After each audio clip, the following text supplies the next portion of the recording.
What's up, guys? Michaela Vernava alongside Zach Cox at Gillette Stadium. We just got out of the Patriots locker room where we heard from the team for the first time since the news of the Antonio Brown rape allegations broke Tuesday night.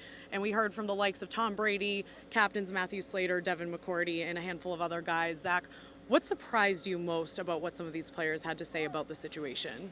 I don't know if I'd say that anything here surprised me about the way they reacted to it. Basically, all the players we talked to, it seems like they're just taking kind of a wait-and-see approach with Antonio Brown, both because there is so much uncertainty with his allegations and with his lawsuit, and as a couple of them mentioned, they don't really know him at all yet. I mean, he just arrived. He just officially signed on Monday. Today was his first practice with the team, so he's a new guy trying to just meet all of his new teammates and then kind of also get integrated into the Patriots offense and whatnot. So I don't think anybody really wants to jump to any conclusions on either side of the fence with this whole issue. It seems like they're sort of just kind of waiting for it all to play out and waiting for some more information to come out there. Understandably so, absolutely. Yeah. I think what surprised me was not so much their reaction, but Bill Belichick's lack of a reaction earlier this morning when he spoke. He really didn't acknowledge the situation at all, whereas the players did acknowledge sensitivity to the severity of the situation.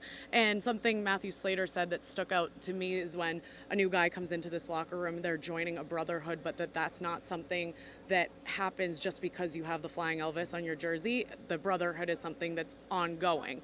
And so he really made a point of saying that. So they did acknowledge it, which Bill Belichick did not. They absolutely did. I mean, Bill Belichick, I guess you could say that he acknowledged it very briefly in his kind of opening statement. He did say it was a serious situation, and the Patriots don't really know anymore at this moment. Matthew Slater especially kind of echoed that when he was talking with us reporters. He said, this is a very, very serious situation, which is why players don't really want to kind of jump to any judgments on either side. They don't really want to kind of make their mind up about a guy in Antonio Brown who, again, they don't really know, and they don't really know a lot of the details surrounding these allegations. When it comes to the on-field implications of this situation, was there anything said that you can infer whether or not we will see Brown playing with the Patriots on the field on Sunday? I don't think so, really, from anything that the Patriots said.